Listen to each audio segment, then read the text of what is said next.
It is Tuesday. Lou, Jackie, and Jason here, being joined by the man, the myth, the legend. It is Ron, the car guy. He's here. How are you? Good to see you. I'm great. How about you? Not bad. We're talking about something that it probably will affect everybody sooner or later. Absolutely. It seems like it, at least. Well, there seems to be a lot more of them than there used to be. Which is surprising when you realize that cars nowadays are so engineered that you'd think all the bugs have been worked out. Well, let's say what we're talking about: recalls, and it's been a part of our local and national rip and read headlines a lot here lately. That a bunch of big companies are having recalls here all of a sudden with their computers not working proficiently, turning the car off, just causing the bags not to deploy in case you get in an accident. So these are serious issues. They are, and even supposed acceleration issues. I mean, one manufacturer that had not had recalls or many recalls for years had a huge one a few years ago.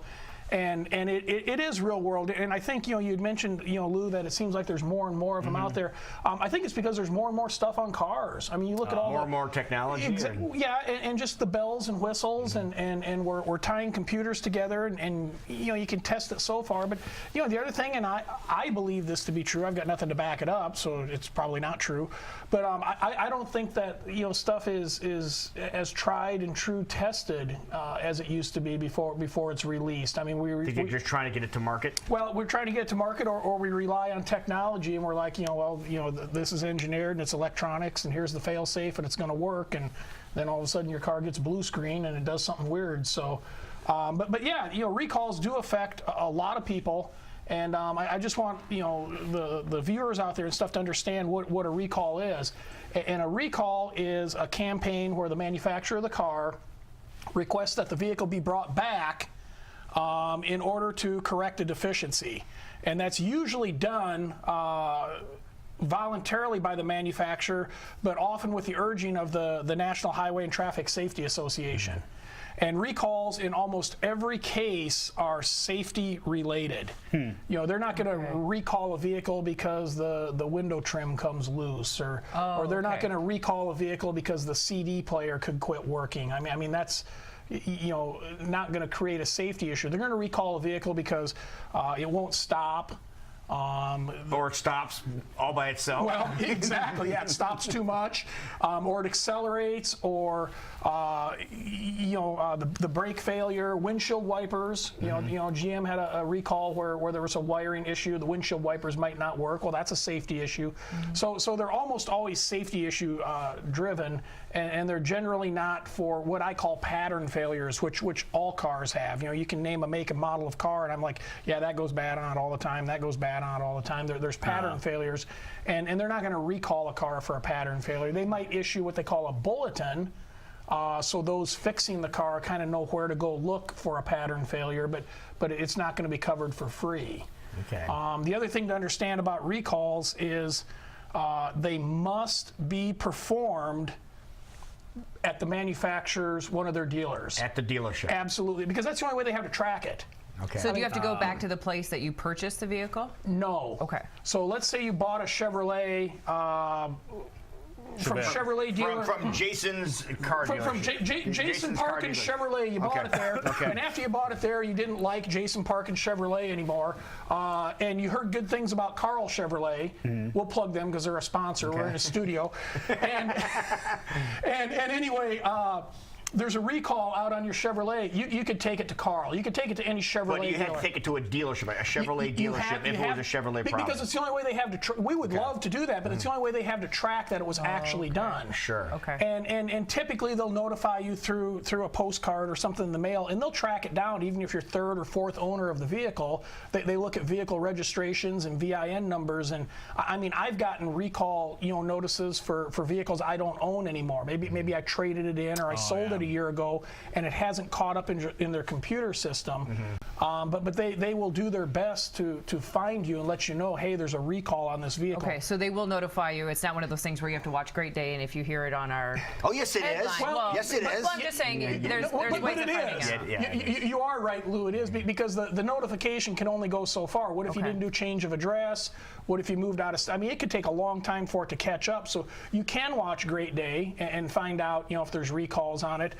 Service shops, like one of the things, we have software that tracks recalls by VIN numbers. And so if you sign up, when you bring your car in, you'll get an email and you can sign up for our Auto Vitals service reminder notice. And if a recall comes out on your vehicle, our software will then email or text you to let you know that that's out there. Probably the most foolproof way would be to call a manufacturer's dealership service department. You know, if you have a Ford, call a Ford dealer and give them the VIN number and just say, are there any open recalls? An open recall is one that hasn't been performed. And they'll tell you if there's an open recall. Because, you know, the other misconception is people sometimes think that maybe the dealership, you know, doesn't want to do a recall because they're doing it for free, because the people aren't paying for free, you know, paying for it. It's not being done for free. The manufacturer's paying the dealership to do that recall. Yeah, so it's a job. Yeah, it's job security. Okay. So and then the other thing to keep in mind is there's no limits on age or mileage on a safety type recall. A recall's a recall. Yeah, we recently had a customer that's got a 2002 vehicle with over 160,000 miles on it, and there was a recall on it, you know, for an issue with the gas pedal, and I mean, they took care of it. They stood behind it. Well, and that makes sense, because those are things you couldn't test for. You can't test for a car that has 200,000 miles on it, and you know, they have a hard time testing for a car that's got 40,000 miles on it. I mean, you can run it through simulators, but you know, until you give it to somebody like Jackie and let her really go out and drive it the way she does, you're not going to know what's going to break or fail. Right. This reminds me, and I don't want to send you off on a tangent here, but it reminds me of a question I've had for a while. Is there any such thing as a 100% American-made car anymore? There's 100% American assembled cars. You know what I mean? Well, I know there's probably a really close one, 100% American-made car. I think probably some of the foreign cars are 100% American-made, which is surprising. You know, the answer to that's no, and there are so many components that are, I guess, cross-pollinized on vehicles. You know, like Bosch, for example. I mean, you know, Bosch is a maker in electronics, cruise control, fuel injector, stuff like that. There is virtually no vehicle on the road that doesn't have Bosch components on it. They're from Germany, right? Correct. Yeah, originally a German well, they're still a German company, but they've got offices and plants here, and so when you look at the Ford plant in Kansas City, you know, and they're going to build that new transit van that Ford's come out with. That's an assembly line. Right. You know, they don't make seats there. They don't make glass there. They don't produce wheels there. The components come in from other places and they're assembled. So where do the components come from? It was only a few short years ago. I remember I was having a discussion with a company that we buy our brake rotors from. And anyone that's had brakes done knows that, you know, oftentimes you buy brake rotors. And he told me at that time that there was no U.S. companies left that produced brake rotors for vehicles. Well, I believe it, because we've outsourced all our manufacturing. Exactly, and that's why it's become a global economy. Right.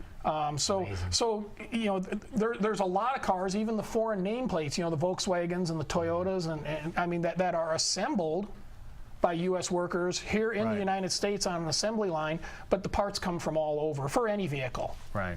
So, all right, what does ASA on your shirt mean for people that are looking at it? People are wondering what that is. Yeah. Automotive Service Association. We're part of ASA Midwest, originally started in Kansas City. I'm the president of the Des Moines chapter. We have a meeting tonight, and I'm too lazy to change my clothes. That is cool. I was wearing it all day. They might as well. You're going to have to wash it anyway. Exactly. I think too much alike.